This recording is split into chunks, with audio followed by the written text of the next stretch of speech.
What's up guys, Mike here, the Detroit Borg, and today we're taking a look at the Surface Studio from Microsoft. This is their very first all-in-one desktop computer. And the version I'm taking a look at here is the fully spec'd out model, which retails for $41.99. So this is a fairly high-end computer with a very specific audience in mind. But this is a really exceptional piece of hardware and design, and we're going to take a close look at it right now. So of course, this is a very expensive computer, and it does come with a very nice box. So the box itself does have some images highlighting its two main positions. The standard desktop view and the drafting position. Now, in order to unbox this, we do have to lay it flat. You'll see a little diagram at the top near the handle. Now, the first thing we'll have to do here is pull the tabs along the side so we can lift up the lid. Of course, to lift up the lid, you have to push in that handle.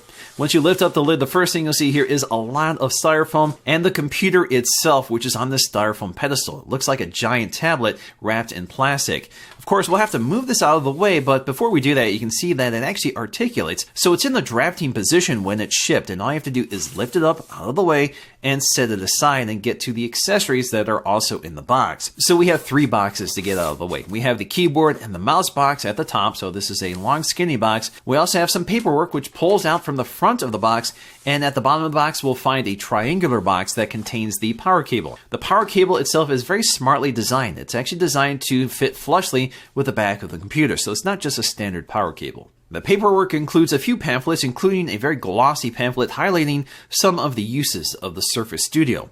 Inside we'll find a much more practical user manual that explains how to connect it and how to power it on and many of the other features and ports. Now, getting to the accessory box, it comes with three accessories: the keyboard, the mouse, and the Surface Pen. So not included is the Surface Dial, which is a separate accessory. I also purchased this and it is coming later, and if you want to see that video, please let me know. So first up, we have the Surface Mouse, which is a fairly conventional mouse. It's all plastic with physical clicks for left and right buttons. We also have a scroll wheel, which unfortunately does not support side scrolling. At the bottom, we'll find a battery separator, so this prevents the batteries from making contact until you pull the tab. Now, another very cool detail here is that the battery cover is actually magnetic, so it's really easy to remove it and reinstall it. It's just a very slick design. Now, although it's nothing really fancy here, I actually really like this mouse. It has a really solid left and right click, which is very important, and the scroll wheel is very responsive and made of metal, so it feels very nice. Next up, we have the newest Surface Pen, which is designed to work with a variety of Surface products, including the Surface Studio.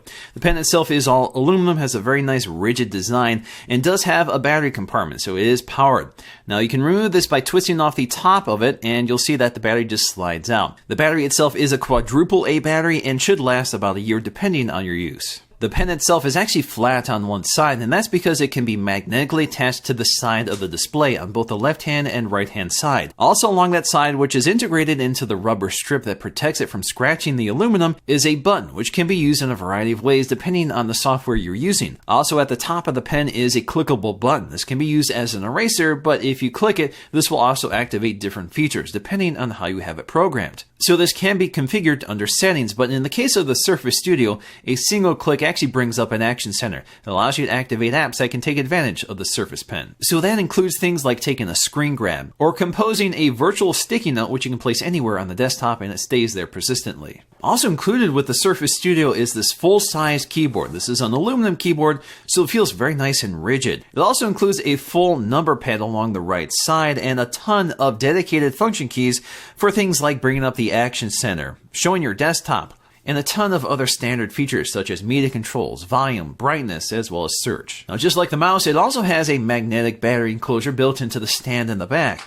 And you can see inside we'll find two AA batteries pre-installed, and if you want to activate it, you just have to pull the tab. Also along the other side, you'll find a Bluetooth pairing button. The keyboard itself does feel a lot like the previous generation of the Apple keyboard, the one before the Magic Keyboard, with a lot more key travel, but it does feel a little more solid and less wobbly. Now, getting back to the computer itself, it is wrapped in lots of plastic, but they do make it very easy to remove. So the first thing I want to do here is remove the styrofoam block that cushioned the computer when it was laying in its drafting position. We also have some plastic covering the chrome along the hinge. This protects it from scratching, and it's very easy to remove. All you have to do is pull up on the tab and it unzips. This works on both the left and right sides. We also have lots of plastic covering that very thin display, and we'll find tabs on all 4 sides. That makes it easy to remove this. Of course, I'm going to be very meticulous here and pull off each side so I can remove the plastic in one sheet. And lastly, we have some plastic covering the base, and you do have to lift it up in order to get access to the tab. And otherwise, all I have to do is pull up and it pulls off in one sheet. So in terms of design, it's really stunning. It's all aluminum, chrome, and glass. The only plastic you'll find here is on the bottom of the pedestal, which is part of the cooling system. It also allows the computer to be moved around and repositioned without sliding across the table. Now the first thing I'm going to do here is boot it up for the first time, and you'll see that the power controls and the volume keys are along the lower right side, very much like a tablet, so it's kind of unusual to see that here, but it is really easy to access. Now the setup process does include configuring the Windows Hello feature, which allows you to use your face to log into your computer or to make purchases within the Microsoft Store. Now Microsoft spent a lot of time focusing on the display technology here. This is a very unusual display in a number of ways. This is a 28-inch pixel sense display with a 3:2 aspect ratio. The display itself is laminated to the glass, and the panel is very thin at 1.3 millimeters. According to Microsoft, that's the thinnest LCD monitor ever built. The enclosure itself is only 12.5 millimeters thick, so that's edge to edge. The entire back panel is a very thin 12.5 millimeters. So it's really impressive, and it's an aluminum enclosure, so it's nice and rigid and looks fantastic. Of course, this is a full touchscreen, which is also designed to work with the Surface Pen and Microsoft's Entreg technology. Now, this is not a 5K display, so we have a resolution of 4500 by 3000. That is better than 4K. That delivers a 192 pixel density. So that's not quite as sharp as the 5K display on the iMac. It is calibrated to the sRGB color spectrum as well as DCI-P3, and these are all things you can toggle right from the control panel. So you can quickly toggle between these color profiles right on screen, which is very handy, especially for people working with photography or video. And because we have this 3:2 aspect ratio, 28 inches is quite a bit bigger than a widescreen 27-inch monitor. So you have a lot more surface area, and I think it's a great aspect ratio for productivity, especially with this specific application. Now, the signature feature of this computer is that the display can articulate from a standard desktop view all the way down to a 20-degree drafting view, and you have lots of variable in between. And the hinge itself is called a zero gravity hinge, so it's very easy to use, and it's able to maintain a position so it doesn't move when you're interacting with the display. Now obviously the drafting position is really geared towards specific software or specific creative professionals that can take advantage of the sophisticated software that can use the Surface Pen. So like a lot of other modern styluses, the Surface Pen can detect pressure. So of course, if you want a lighter stroke or heavier stroke, all you have to do is lean a little harder on the pen tip. There's also a Sketch app that has been included, which is a great way of sort of exploring the capabilities of the hardware here without having to buy some of the more expensive software. So this computer really can keep track of a lot of inputs, from your fingers to the Surface Pen to palm and arm rejection when you're leaning on the display. Now, unlike most all-in-one computers, the base itself actually houses the electronics. So this is what powers the display that it's attached to. So our CPU, the fans, even the speakers are all built into this aluminum enclosure. The enclosure is surrounded by vents. There are 3 fans in here, which are designed to keep it cool and quiet, although it is noticeably audible, especially since it sits right in front of you when you're using the computer. So it's definitely louder than most all-in-one computers I've used, like the iMac, which places all those electronics behind the display and facing away from the user. Now, I wouldn't say it's loud, but it's definitely noticeable and something that's a little disappointing to me as a user. So in terms of specs, this is the top-end model. So that gets me a Core i7 quad-core, which is a 6th generation processor with 32 gigs of DDR4 RAM. We also get NVIDIA's GeForce GTX 980M with 4 gigs of GDDR5 memory. We also get a 2 terabyte hybrid drive, which combines the speed of an SSD with the inexpensive storage of a hard disk drive. So these specs are not terribly impressive for such an expensive computer. In fact, the quad core is clocked at around 2.7 gigahertz, but we do get a lot of RAM here, which is useful for most of its primary apps. But it's pretty obvious that these specs are mostly designed for the small enclosure, but can keep up with the resolution and the primary software. So in terms of our Geekbench scores, it delivers around 4,400 on the single core score and almost 14,000 on the multi-core score. In terms of graphics, that comes in at around 86,000. Now that's actually less powerful than the 5K iMac I use for my main production. So if you look at those Geekbench scores, you can see there's a big difference, especially in terms of the single core performance and graphics performance. Now at the back of the base is all of our I/O, and the great thing here is that because it's at the bottom here, it's pretty easy to hide the wires, so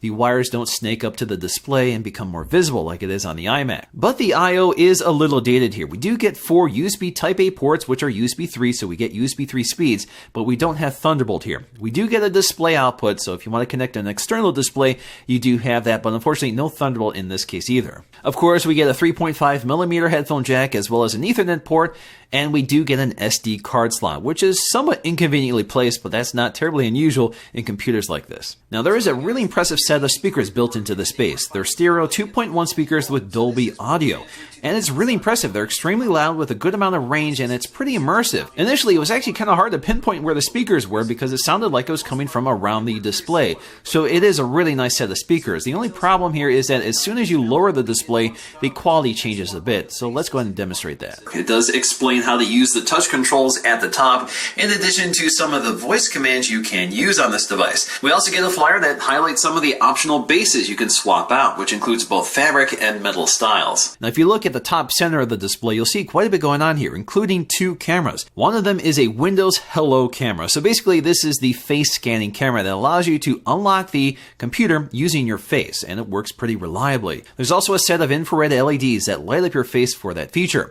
There's also a 5 megapixel 1080p front-facing camera, which delivers fantastic quality. It's definitely better than something like the FaceTime HD camera on the iMac. We also get a set of dual microphones, and that's designed to work with the Cortana feature, so you can command your computer from across the room and reliably talk to it. Now this is a feature that's turned off by default, so you'll have to turn this on under Cortana settings. You can also train it to your voice, so not everybody can access this. And unfortunately, it only works if the computer is awake, not when it's sleeping. Now I do a lot of video editing on this computer, and it works fantastic. So 4K projects with this large display look great, and it seems to be able to keep up with it. It also goes without saying that this definitely is not a gaming computer, although it can keep up with some major new titles. But you'll have to scale back performance, and you definitely can't game at the native resolution. But of course, I'm not the primary target for this computer. I really don't have a need for a touchscreen or a digitizer because I'm not that sort of creative professional. So if you can, there's a ton of benefits to having this large screen and this fantastic display technology. But it's also a really nice all-in-one computer. It's got a great touchscreen, a fantastic display with a lot of screen real estate for productivity. It's got a great audio system,